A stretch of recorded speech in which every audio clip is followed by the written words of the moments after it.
ડિંડોલીમાં city bus ચાલકે અકસ્માત સર્જ્યો હતો। ઓટો રિક્ષા ચાલક અને પેસેન્જરને અડફેટમાં ઈજાઓ પહોંચી હતી। પેસેન્જરને ઈજાઓ વધુ પહોંચી હોવાથી હોસ્પિટલમાં દાખલ કરવામાં આવ્યા હતા। સમગ્ર અકસ્માત રૂટ નંબર 104 પર દોડતી બસે સર્જ્યો હતો। અકસ્માત સમયે 15 થી 20 જેટલા પેસેન્જરો બસમાં સવાર હતા। અકસ્માત બાદ બસ ચાલકે કહ્યું કે બસ સંપૂર્ણ રીતે હંકારાય એવી સ્થિતિમાં છે।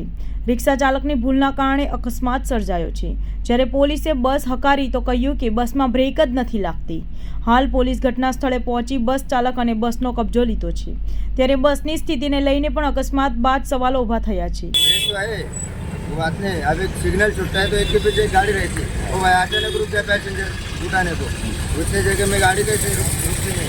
ब्रेक पूरा लगता है, ब्रेक लगता है, ब्रेक पहले ऐसा सुना है कम लगता है। पहले अभी तो उधर डेपो से लाया, इधर बिठाया मैंने पैसेंजर। किसको ठोका था? रिक्शे वाले को? हाँ, रिक्शे वाले को।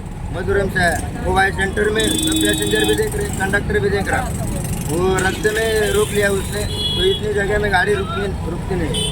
अभी सिग्नल छूटता है तो आप सब लोग गाड़ी भगाने के चक्कर में रहते, वो भाई अचानक रुक गया। और तुमको भगाना नहीं चाहिए था ना गाड़ी, अभी पब्लिक बैठी अभी रहती सब तो। पे सिग्नल छूटता है तो सब लोग भगाते ही ना था, निकलते ही।